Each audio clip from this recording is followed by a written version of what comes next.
Hey guys, it's Tricia Carr. I have new exciting things going on with my Mystic Arts Academy. You can now subscribe to receive all of the live monthly content for about a third of the investment of a single class. Included are at least one downloadable guided meditation per month, 2 live events ranging from classes, channeled messages, group readings, intuitive development guidance, Q&A sessions, and tons of community. You'll also have access to a private Facebook community for fellowship and support, and this space is kept super sacred and high vibrational. Your subscription gives you access to the whole library of classes and live events, which are on a vast array of topics. All events are offered online by Zoom video call, and many are also offered live in person at my studio here in Los Angeles. Subscribing to the Mystic Arts Academy is also a way for you to support the Charmed Life podcast and engage on a deeper level. I'm offering the subscription at a super low rate of $22 a month. Joining now locks in this rate for as long as you're subscribed. Click on the description of this episode or go to my website, triciacarcharm.com, and click on Mystic Arts Academy. I look forward to connecting.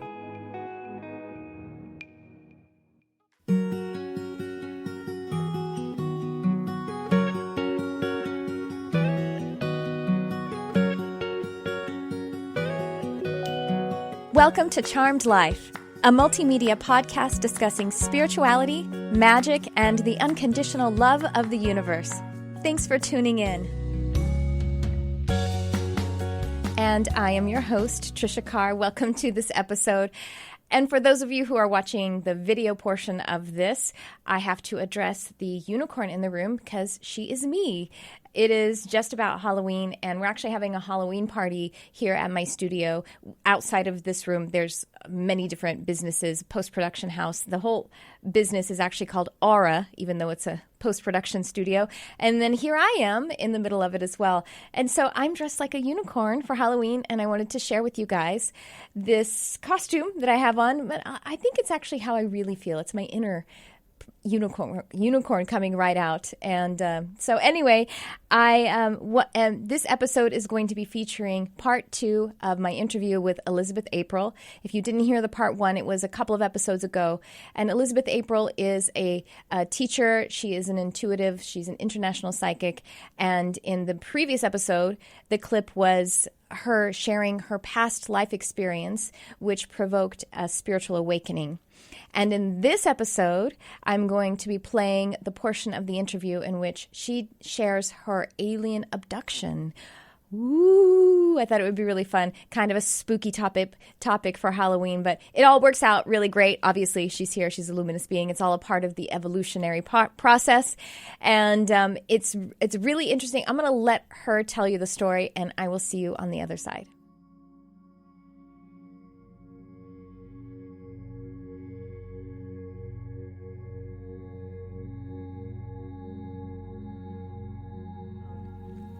And then, during this 10-day meditation retreat, silent retreat, it's called Vipassana, on the second night of meditation, of course, this meditation retreat is out in the middle of nowhere. Mm-hmm. It's like half a mile away from a military base. It's in the middle of the woods. I mean, perfect time to get abducted. By who? By interdimensional beings. Were they the Greys? No, they were actually tall white beings. Oh, the tall whites. The tall whites, yeah. Well, they're lovely, aren't they? Or how? No. Not so much when they're abducting you? It depends, right? Mm-hmm. There's good and bad in every species. Mm-hmm. What I've found with the tall whites is that they're mostly here to save their own species. They're mostly here for technology transfer with the government, right? Okay, yeah. Mm-hmm. So even though that experience was quite fear-based, and they ended up putting an implant or a chip in me, but it was also very conscious. Like, it was a very conscious experience, and simultaneously really freaky.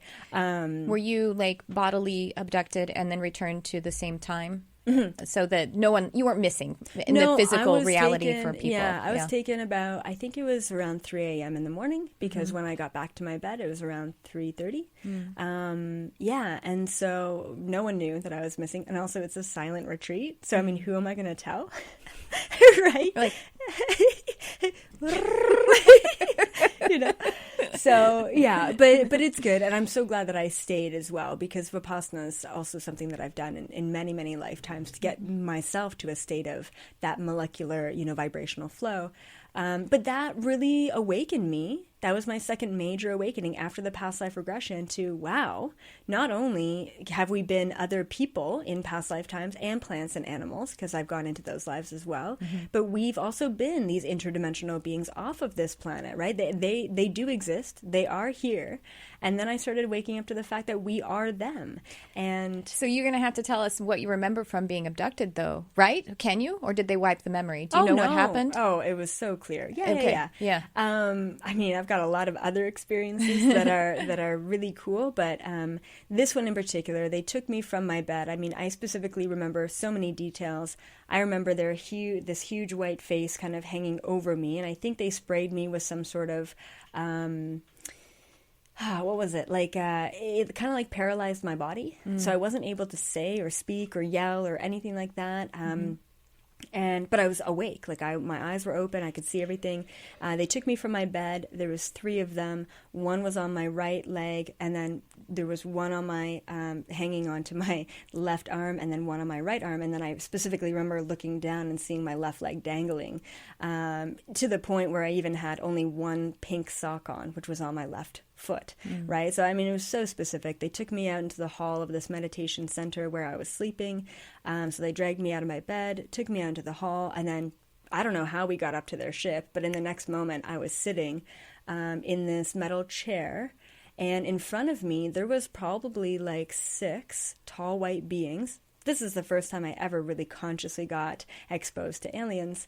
And then there was one of them to the right side of me, and there was this huge kind of giant metal machine. It kind of looked like a giant metal cube. And then coming from the cube was a cylinder, and the cylinder got smaller and smaller and smaller, and it was going into my right ear. Once again, I couldn't move. I was freaked out. And so I knew that they put something in my right ear. And it felt like that tall white that was beside the machine was more like a doctor, in a sense. And basically, once they put that thing in my ear, they put me back into my bed, and and then I woke up, and you weren't supposed to have your phone on you, but I had my phone, and I woke up and I texted my boyfriend, can you please do all the research you can about abductions in Egbert, Ontario, which is where I was, and let me know what comes up. And so I was like so kind of conflicted, like, do I tell, the people at the retreat this? Do I not? Like, I'm sure this has happened before. And then, I went up to my ear and I just kind of touched it, because this is where, they put something, and there was just a drop of blood that was there. Oh my gosh. When they put me back into my bed. So it was a physical thing, maybe, or do you think it was it was energetic thing? Physical. Oh, I know about energetic abductions and astral traveling and all No, of I that. mean the implant, because they're apparently they're doing implants that aren't necessarily physical material. Right. You know what I mean? Like, they're doing DNA and implants and stuff like that. So they're those that do the things that those people. Yeah, sound like conspiracy theorist. Oh well. But 2 or 3 weeks after the meditation retreat, I went to see a psychic. I said, hey, can you just scan me? Like, can you just check out my body? And she scanned me and she said, oh, I see something in your right ear. I'm like, oh my God, what is it? And I haven't told her anything, right? And she's like, oh, it looks like an interdimensional chip that they put in you. Just one of those. But she said that it was made of organic material. Oh, okay. And so it was like, she said it almost had its own consciousness, and it was relaying information to them. And it had like these 3 prongs that were kind of latched on in the inner ear. And she said it's really interesting because that little tiny device actually has these like kind of spidery energetic legs that go all the way down my spine and wrap around my heart. And then it goes all the way up the back of my head and it wraps around my crown chakra. And she said that it was monitoring my heart palpitations with my vibrational frequency connected to my crown. And I said, why? Like, why did they abduct me? Like, out of all the people who were there. And she said, it's kind of like these interdimensional beings were looking at the planet, and there was a sea of darkness and there was a bright light. And they were just really wondering why you as a human had this vibrational frequency. They were just curious about who you were and what you were doing to get to that vibration, right? And even before that, I was doing a lot of, interdimensional travel and telepathy and that kind of work. And so, she basically deactivated it. That's what she called it, deactivated it. She's like, I can't physically remove it. It's way too deep, but I can deactivate it. She's like, it's kind of just going to melt away in your ear. And then for the 2 years after, I had the weird ear draining. Oh. Yeah. And so even sometimes I have a bit of an issue with my right ear, but And so, but after that experience, what really happened to wake me up was I started to have very vivid flashback and very vivid recall to myself as a tall gray being on board a spaceship. So completely sober, I would be walking down the halls of my university, going to my next class, and all of a sudden I would be shot into walking down the hallway, a dimly lit hallway of a giant mothership, a giant spaceship, as an 8-foot tall gray being, in this weird body. And I'm like, what is going on? And so I'd start flipping back and forth into this kind of superposition state where I was simultaneously existing as Elizabeth April and then, simultaneously existing as this gray ambassador, planning out the hybrid project with planet Earth. And so it was one of the zetas, but it was a tall zeta? Yeah, it's a tall zeta. Yeah, okay. Tall gray. Interesting. Yeah. So was it perhaps before the hybridization program began? You're saying like you were planning it out? Yeah. And we should probably talk about what the hybridization program is, because maybe not a lot of people know that. Yeah. But since you were on the council or whatever, the planning committee. I was. What was the experience as this tall gray? Were you able to connect with the fact that you couldn't emote as well, you know what I mean? Because that's yeah. So you were just like a pillar of ice or something. I'm imagining what it would feel like. Well, it's funny. They say that grays don't really have emotions, but we do. As grays, there are emotions, but the emotions are more full of color. They don't really have expression on their face. Interesting. And that's why maybe it's not as connected to the body. It's it's more connected to energy. Yeah, exactly. And so more intellectualized rather than physicalized. Yeah. Yes, exactly. So they're all kind of just clones of one another, right? Yeah. So their physical biological state is just a clone state, but it's the soul that makes up every other aspect of the difference between the grays. And so when humans see a gray, they see gray skin. When I'm a gray and I see other grays, I see blue skin, right? They are this a beautiful electric blue energy. And then when they're feeling something, of course, everyone's telepathic. So when one gray is feeling something, the entire room of grays knows what that gray is feeling based on the color, the vibration, and the energy that's coming from them, right? The color of the vibration energetically, their aura? Their aura. Their auric field, or does the skin actually change color too? No, it's just the aura. All right, cool. I'm just curious. Okay. Yeah, and so it took me a really long time to kind of piece together all of the pieces of myself as this gray. I mean, it's taken the past, 8 years or what have you. Since 2010 is when I had that awakening. And and so I was a part of the original hybrid project between the humans and the grays. As that gray, I was the ambassador for my species. So it was me and another tall gray male who were the ambassadors, who were kind of like the leaders. Were you a female? I was a male. You were a male, both males, okay. Yeah, both males, yeah.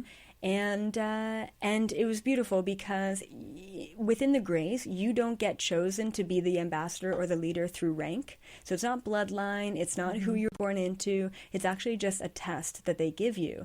And the test tests you not just on your logical problem-solving analytical abilities, but it also tests you on your compassion. It tests you on your emotional connection with the collective, the conscious collective, And so depending on the test and how you score, you get put into a category of, you can be a corporal, you can be within the peace committee, you can be on this council, you can be in the laboratory, right? And so when I tested within that top 1% or less than 1%, and I got put into that position at a very young age, and then I started training to be that ambassador. And so, of course, timelines are kind of different. Time in general up there is kind of different. So I lived for about 600 years, human years, if you could imagine, and then I was the ambassador for about 400 of those years.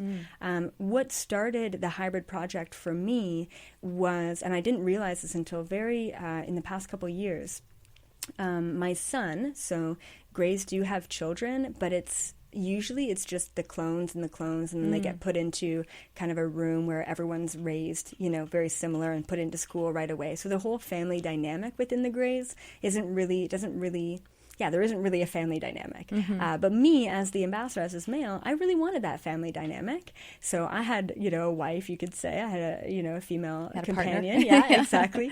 And then we had children, and we had one child in particular, this male.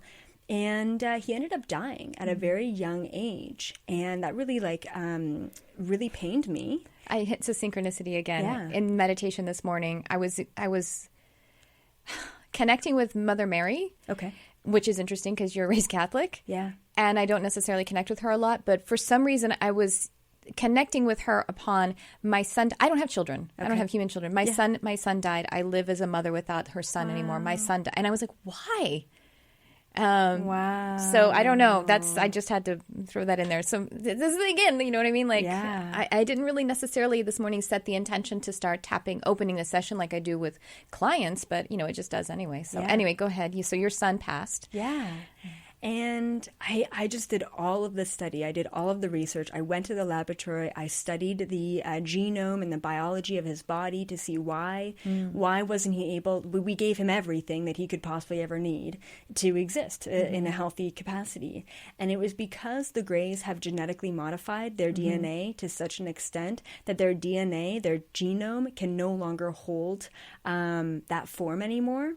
So I had to do something about it. So I went to the Galactic Federation, and I went to some higher councils, and I said, look, this is a big problem with the Greys, and we are geneticists. This is what we do, and we can't hold our own genetic form, and we've got to do something. And the Galactic Federation came to me, and they said, we've got this, it's really wild, but basically a peace treaty on this planet called Planet Earth, and we have contracted that there's going to be a variety of different interdimensional beings that are going to be genetically influencing this one species.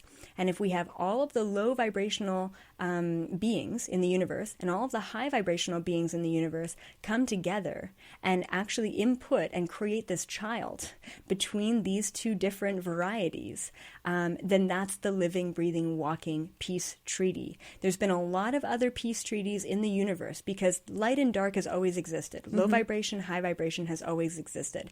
And the easiest way that I can explain this is service to self versus service to others, right? And so the low vibration, service to self, high vibration, service to others.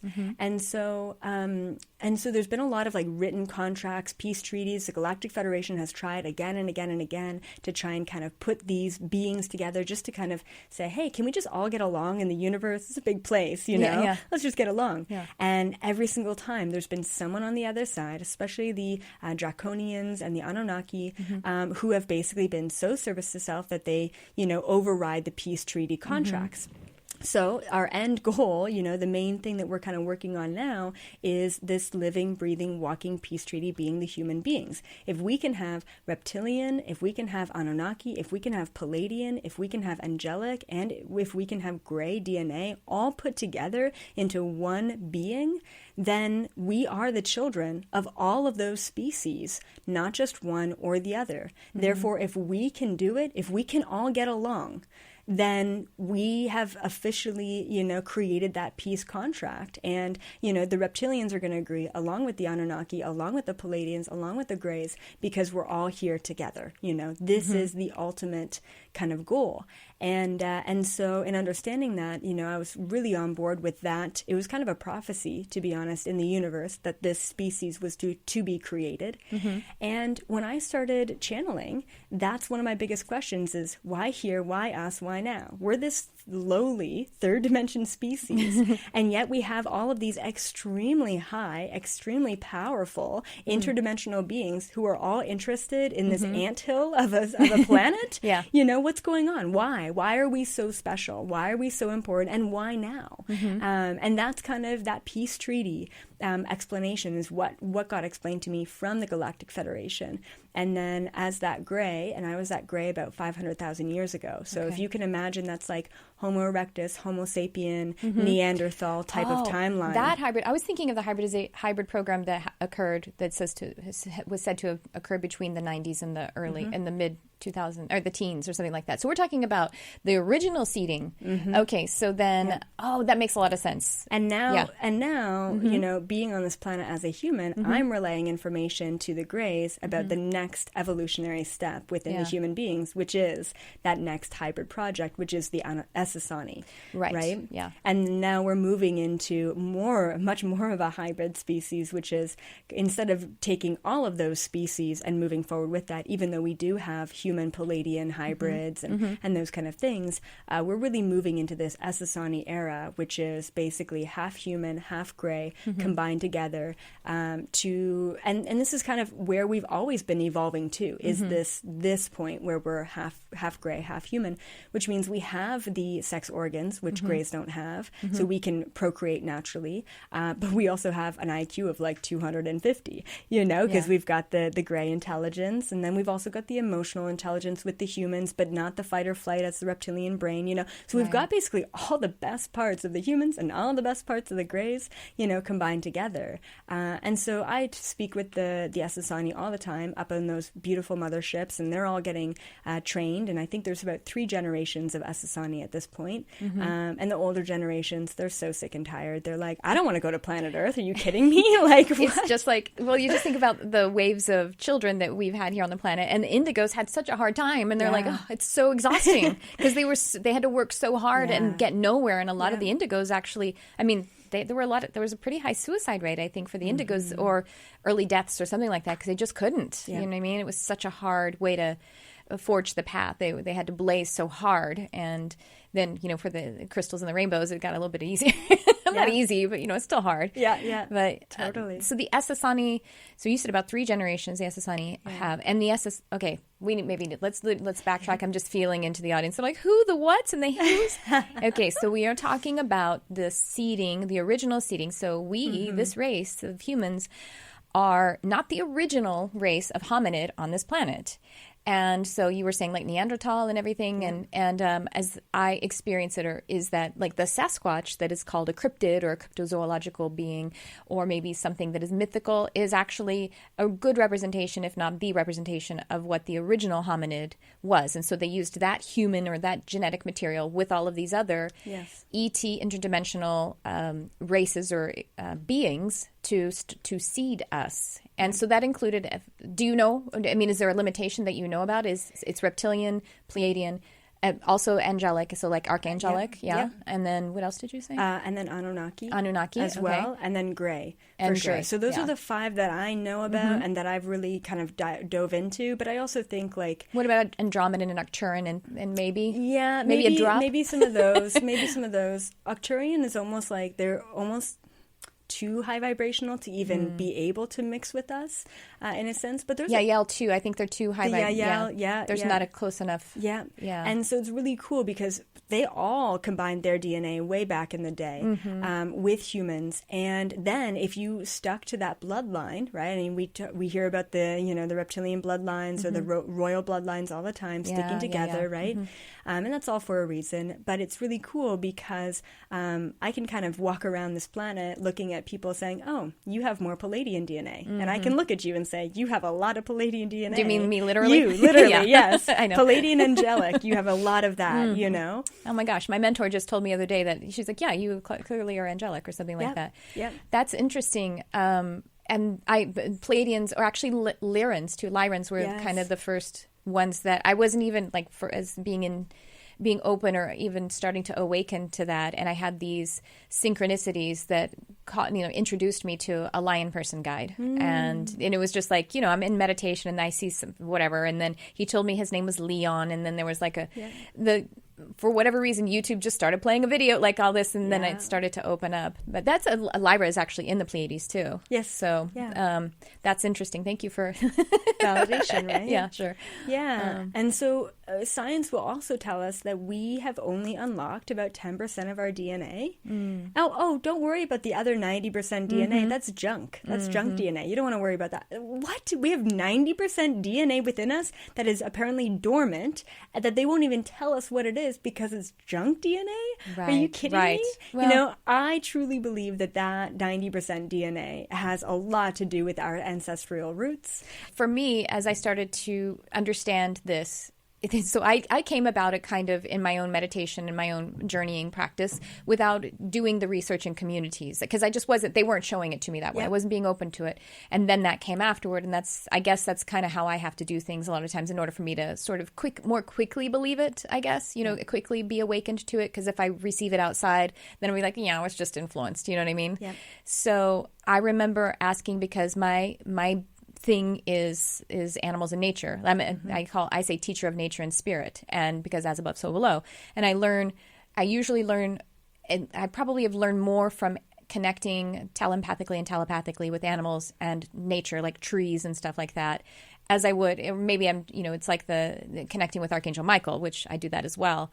And so I was asking, like, what is the deal with diet? Why do humans not have an obligate diet? Seemingly, at least. Yeah. And obviously my horse is an obligate vegetarian and my cat is an obligate carnivore. Like, those are obvious. Right. Why aren't we obviously that way? And I was like, I'm frustrated by it. And the first thing Spirit told me was kind of like, does the bear ask the tree how it should eat? You eat what you... And I'm like, okay, fine. Sovereignty, I get it. But why are we different? Yeah.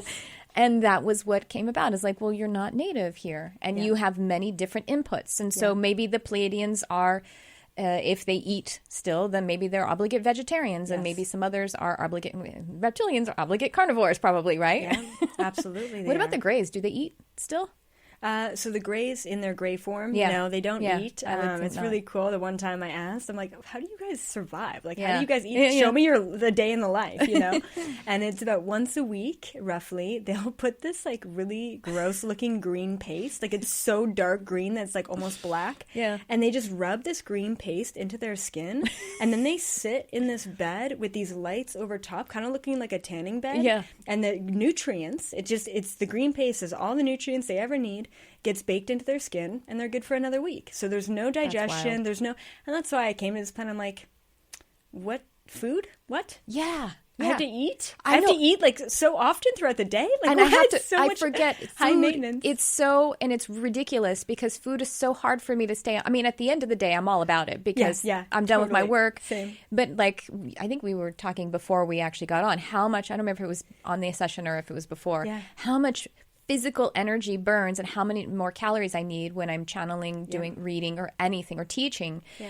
And it's exhausting. Like, like I'm supposed to go work out after we finish here. And I'm like, crap, I forgot to fit food in there somewhere. I'm going to be so hungry. Yeah. Yeah. The eating thing is a pain in the butt. Yeah. But it's also a great source of joy and, celebration and communion. So I love it as well. Yeah. So I feel the same way. I used to be very resentful towards food. And like, even when I was younger, I was very aware of a lot of my past lives without being aware that I was aware of them. Sure. And in that past life where I was the yogi in Burma and I could levitate and do all those cool things, I was breatharian. So I literally existed. I drank tea and water. That would be so convenient. And when I was 14, I went to my parents and I said, I don't have to eat anymore. They're like... I love you as a kid. I know. I love your dad, but I also love you as a kid. And so all of you out there who are parents and you're like, oh, how do I keep my kid open and everything? And I'm like, I don't know, just let him be weird, right? Yeah, and encourage it. It works. Totally. It just will work out. And she may go play sports and forget about it for a little bit, but that's okay too. That's a part of the path, exactly. to commit. Otherwise, you're going to float away if you don't start doing some of the person thing. So my parents thought that I had some sort of like eating disorder or something because I didn't want to eat, but I said I don't need to eat. Yeah.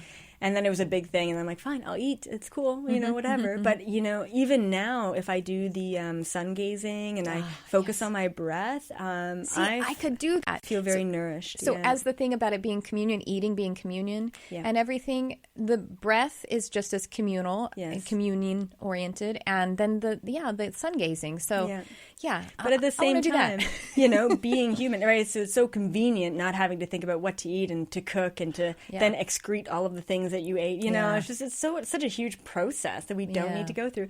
But at the same time, I've appreciated my human existence so much in the past couple years that I'm like, eat the good food, taste the good wine, like, you know, just go, like, really enjoy life. Like, you're here, you're in a physical body. Like, I can't do any of this as a gray, right? So it's cool. Like, everyone's like, oh, I want to go back to my Palladian lifetime. And that's fantastic. But you chose to be human right here, right now. So empirically, what you really want to do is be human. Otherwise, you wouldn't be creating a human form. Exactly. Yeah, it's pretty simple, right? But it's also like, it's difficult sometimes to be here, especially, you know, as that cosmic soul. So where did we leave off in your story? So we were talking about so we were telling everyone about the seeding, and so I love that. I've never had such an inside scoop on that.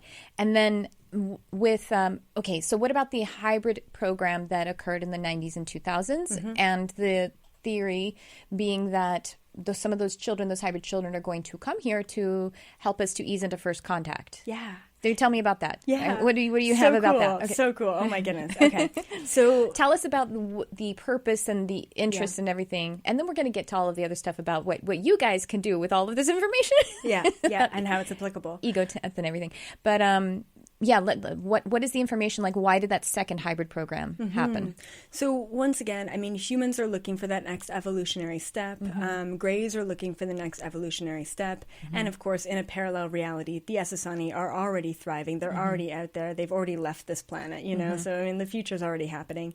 But yeah, so it's always been contracted for us to kind of evolve into that next step. Genetically, that is our next biggest move, is kind of co-creating with the Grays. And also just knowing that there's been a lot of abductions related to like pregnancies and taking different DNA from different people. And it can be very fear-based because there are things being taken from us. But at the same time, I mean, your soul contracted that. Your soul signed up for that. There's no way the Greys would ever override your free will. It's actually illegal within the Galactic Federation. Council. Yeah, exactly. And I actually have a YouTube video about how your free will is multidimensional. And it actually it explains that. And it explains how we have absolute and ultimate free will, yet at the same time we hold things unconscious to ourselves. And actually, as above, so below, the easiest way to look at this is that I created getting into a car accident. I mean, I just did, if I believe in free will. But there were parts of those choices that I had unconscious to myself. And so that unconscious part is one of the dimensionalities of the free will. And so we're talking on the other end, the very high soul, higher self, free will aspect, that dimension that you're also keeping unconscious to yourself, because you can't really you can, but it takes all of that awareness around it to be able to accept it into the life. Otherwise, your head's going to explode. And you have to kind of keep things in the way that you tell if you have a little kid and they have to get a shot, you don't say it's going to really, really sting. You don't say that because they won't be able to get into the room, you know? Right. You tell them it's going to pinch or something so they're not too shocked, but you got to kind of keep some of it from them because it's for their highest good, and we do that for ourselves. Yep, absolutely. So we have those contracts, and now in the same way with the tall whites, when you were abducted, you agreed to that on this because it actually, even though it was uncomfortable or maybe even painful and unpleasant, it eventually opened me up. It was a part of the journey. So there's a really cool experience that I had back in, was it March, April, somewhere around there, March, April of 2019. So it was just a couple months ago, and so I was feeling kind of like lightheaded throughout the day, and I'm like, oh, I gotta go meditate. Like I knew this was a sign. Usually when I'm getting contacted, I just need to like separate myself from whatever the distraction is. So I go over to into my room, and I lay down and I start meditating, and right away there's this beautiful Palladian who comes into the room, and he says, okay, Elizabeth, we need your help. And I'm like, all right, let's go. So then we astral travel over to the Galactic Federation, giant spaceship that hovers just outside of Earth's atmosphere.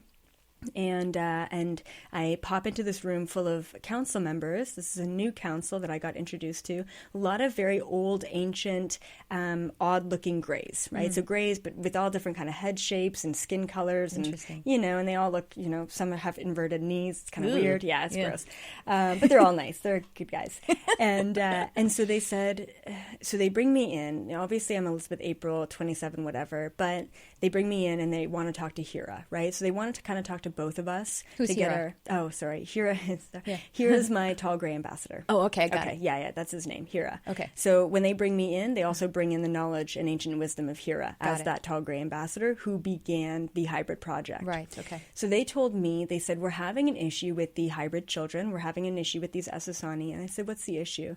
And they said, they're growing up on these ships, and we're trying to acclimate them to the vibration, the density, the emotions, the chaos of planet Earth. I'm like, good luck with that. Yeah. Peace. But I am out of here. No. Yeah, that's going to be tough for you. Yeah. Can I go back home? Yeah, totally. And so, and so they said these Asasani, these children, like we've got 3 generations now, Gen 1, Gen 2, Gen 3, and they're growing up far more gray than they are growing up human. And so we have this big issue where they're not fully connecting to their human roots. They are connecting to their logical, analytical, high, IQ type of energy. And there's so much of a disconnect between them and humans that we're afraid that they're going to come down to this planet and they're just going to be so alien. Same thing, yeah. Exactly. Yeah. Mm-hmm. And so I brought all these different, have you tried this? Such as, have you tried bringing the mothers of the, that carry the baby, and then they take the baby in the fetal form, and then they bring them up on the ship, and they bring them to full term on the ship? Have you taken the mothers, brought them to the ship? To nurture them. To nurture them, right? And so, yes, we've done that, but it's just not enough time. Okay, cool. You've done that. I brought up a couple of other kind of solutions to the problem. Done that, doesn't work. And one thing that I thought was really cool was I said, okay, well, what about just having a mother with the Asasani bring the child to full term on the planet? What about that, And so they said... So, a human... staying here on the planet. Yes, staying here on the planet. Okay. Yeah. Rosemary's Baby time. Yeah, basically. Exactly. Only not Satan. Yeah.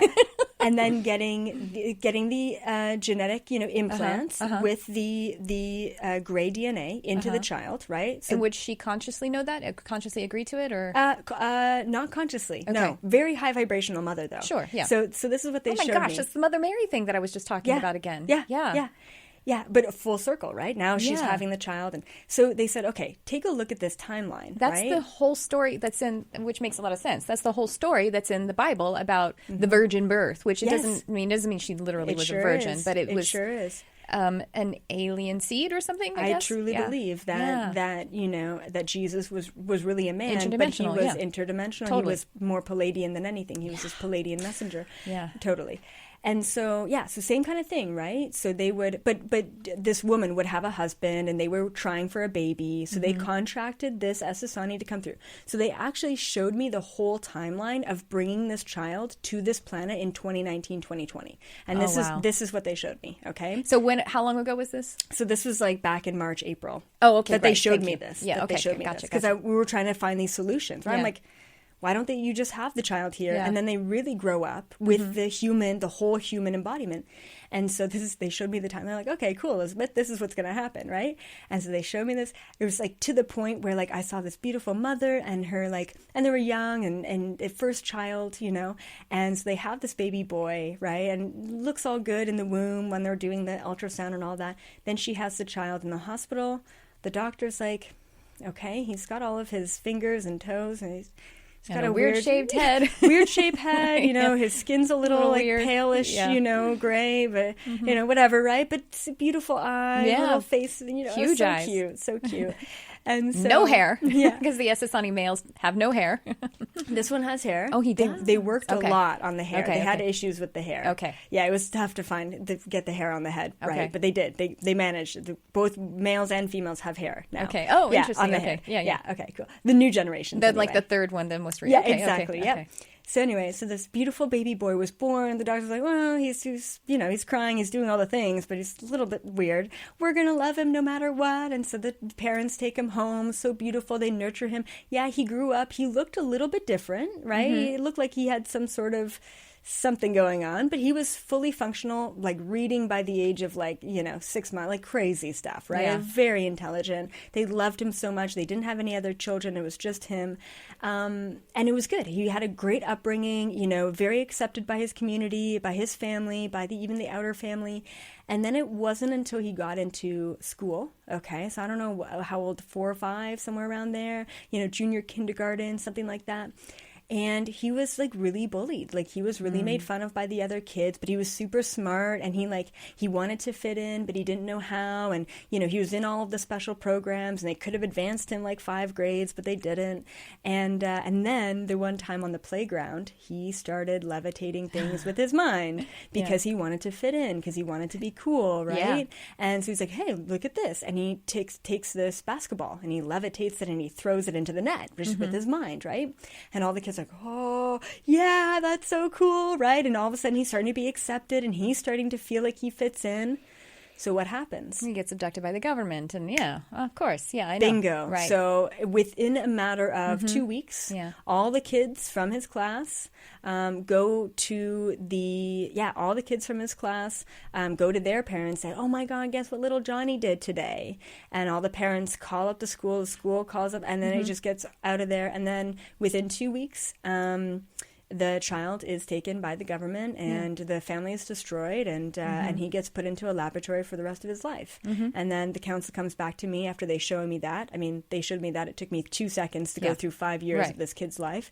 And they're like, this is why we can't have that happen yet. And then it was really disappointing for me, because there aren't, even we went through the decision of, well, why don't we bring the mothers to full term with the Ascension baby, because maybe it's the full term thing, and then take the baby once it's full term and have the mother on board ship. So they're like, okay, so you're going to have tens of thousands of mothers all over the world just missing. Pregnant and no babies. And then no babies. Yeah. And then they're gone for 48 hours during the time that they're supposed to have the birth, and then they're back, and then they have no... And I'm like, oof, yeah. Well, what about you guys? What about doing that, but then rolling the timeline back? I guess it still exists on a timeline, though, and that timeline's going off. Yeah. They have time manipulation over there, very easily, but there's also laws. There's a lot of laws. And there's just a genuine time. There's a genuine timeline in order for it to be some kind of physical reality, and it's still going to happen that way. So what's interesting too is that is basically the story of the Messiah too, and just then the life ends because it gets torn apart by the government. The other thing that's interesting that I resonated there, another synchronicity. I was going blind until a year ago. I had to have eye surgery, and I for months before I got the surgery, I was before I wanted to schedule it, I was, going into about it and what should I do? Because I know, obviously, I can just shift this. But what it finally pushed me over to go ahead and have the surgery was that kind of timeline look at it. If you just healed your blindness right now, then you're going to have to go back to your doctor. And what is it going to do to your reality to have something so dramatic happen and potentially open yourself up the vulnerability of wanting to be studied and all that kind of stuff? You know what I mean? Because it was on record, and then I go back to the doctor, and then I'm like, yeah, it's fine, and and also it was just a shorter cut, honestly, just to use technology to just go ahead and do it. And I would have had a more profound result by doing the technological thing than the energetic thing that I would have to spend so much energy and time to train myself to do that it would have been it's just so much easier to just do the surgery. For sure. It's always got to be a balance between this world and the next. Yeah, exactly. Yeah. And the next is technological. You know what I mean? It is. The problem with technology is when we allow it to, this is a problem right now, is that it is it's now the master. And for a lot of people, we've allowed this property of ourselves to be actually the master. It's supposed to be a tool, and it's supposed to be a resource, but we've allowed it to, because there are people without sovereignty. So, but is that essential? So do you kind of not resonate with that timeline of, well, I guess maybe a little bit. The Greys, essentially, they started to become extinct because the technological base had kind of taken them off the path, which would be natural, right? And continue a natural species. Yeah. Okay. Absolutely, So back to the hybrid children, the hybridization program that happened from the 90s to the 2000s or something like that. So they were just kind of, then it was just an in-between there. And those children, what about the children coming here to be a part of supporting First Contact? Is that something that you think might happen? They told me back in 2012 2012, when they told me about the hybrid project and I started opening up to all of that, they told me that hybrid project, the kind of the second round of it, in a sense, really got started in the 30s and 40s. Okay. And then maybe you're thinking about the second generation that got started in the 90s and above. And then the 2000s was the third generation. So it sounds like it's aligning again with the three waves of children, because the indigos, you know, they probably did actually start coming in a little bit in the 30s, and then it was more like in the 60s when the indigo, 50s maybe, 50s and 60s when the indigos were coming like in more volume, and then so on and so forth. But you know, there had to be scouts. Yeah. And that's what I understand about myself is, as I'm more of the crystal energy, but I'm, so far as with people who actually charted, I'm way too old for them, too early, but that's what they told me as a scout. So I kind of came in early because I was born in 74. And the crystals are said to have started to come in the 90s, I think, or maybe the 80s or something like that. So, but yeah, so then there was like a second generation, which probably, again, was more voluminous. Maybe there was a spattering happening in the 30s and 40s. Is that right? Yes. Because they have to put these in as anchor points to be able for the energy, you know, to grid it in a way, I would say. Yeah. Yeah. And there was a lot of testing involved and the right kind of genetic connection. Trial and error. Exactly. And there was a lot of trial and error. Remember the inverted knee guy? That was a mistake. It's a little too weird for humanity. So let's not use storks, okay? Because that's weird. Yeah, exactly. But back in 2012, they told me that it was going to take about 30 or 40 years. So they told me, I think, about 30 years for the first hybrid, 30 years from 2012. And they even kind of updated me in 2015, so similar information. So about 30 years for the first wave of hybrids to start coming to the planet, like in little tiny, just that's interesting. You know? So that aligns with, you know, Daralenka, who channels Bashar. And Bashar talks about a time period between 32, I think, and 50. Okay. Yeah. Being a dramatic shift, you know, things happening and something along the lines of contact starting to occur. I mean, contact is occurring. Like, of course, it is. This is first contact that you're experiencing, and obviously with Bashar and everything too. So I wonder if that, I don't know, maybe he actually even does talk about it in that way. I haven't heard him talk about it as the hybrid children coming here as a part of that, but maybe he has. Yeah, and so 30 years for the first few to kind of reach this planet, and then 40 years for more to come in, so it's a kind of 10-year increments, and then 50 years, they said full integration. And so they will be 50 years from about 12? Yeah, okay, from about 12. So they will be coming in as children? They'll be like bringing them here as young children, or they'll be being birthed in women? Oh, I believe they're being birthed. Okay, got it. Yeah. But, you know, I'm not totally sure about that that kind of step of the integration. But I've also seen full, like, either teenagers or adult Essasanis coming to this planet as well and starting to integrate themselves into society. They have been doing already? No, not already. Oh, will be. But will be. Okay, yeah. But, I mean, we already... Where are we in the time? Yeah, no. But we already see a lot of, like, super psychic children, especially in China, kind of coming in, being born and, like, kind of switching up the, you know, and opening people up to what is possible. And it's so beautiful because there's so many individuals, and I've said this to a lot of my clients who are, you know, in their 50s, 60s, 70s, clients who come to me, and I tell them, I said, you know, thank you so much for studying this. Yeah. Thank you so much for being empathic. Thank you so much for buying tarot and oracle cards, you know, for the past 30 years, because you helped lead the way for someone like me to come in to say what I need to say. And same thing with, like, TV shows like The Long Island Medium or like Tyler Henry, you know, like, these are people, even though it's just mediumship and it's like kind of spirits and people who have crossed on, it's one layer. It's still an opening. Things. Yeah. It's still an opening. And for me to come in and start talking about quantum physics and parallel realities and the Mandela effect, you know, that's kind of like the next level to that. Right? So I need that kind of opening to allow someone like me to come in and kind of talk about all of it to the extent that I do without necessarily being called crazy. Not necessarily, right. Isn't that pretty cool? I just love how the story unfolds into, you know, some really interesting things about how we were actually seeded as a race. You know, she said that she saw in me Pleiadian energy and angelic energy, which is kind of funny because for those of you who are just listening, I'm actually a Pegasus. I'm wearing wings like an angel. I'm an angel horse. So one thing that I wanted to point out was how she said that this experience happened when she was on this, I think she said 8-day Vipassana silent meditation retreat.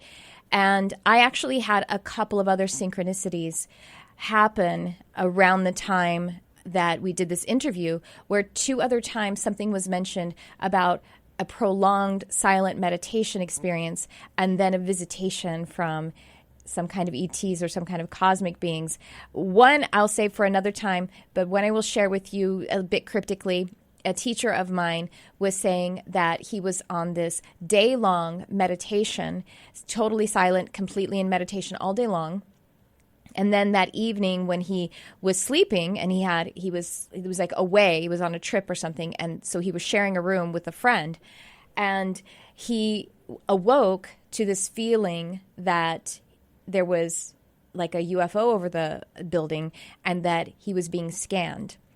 And his friend, who had not been doing the meditation and was like not on any substances or anything, felt the same thing. So I found it really interesting that I have, like I say, there's a third story I'm going to tell you at another time, having to do with a prolonged silent meditation where you're really working with your inner being. And so I'll let you guys do with that what you like. And there is actually one more little part of my interview with Elizabeth April. I'll be putting that on the channel pretty soon, probably in a week or two. And I believe that we're probably going to spend some more time together, maybe doing some collaborating, because we both live local. So that's something that's coming up. And you guys are just the best to me. I really, really appreciate your engaging in this podcast. Thanks for tuning in. I love you, whoever you are.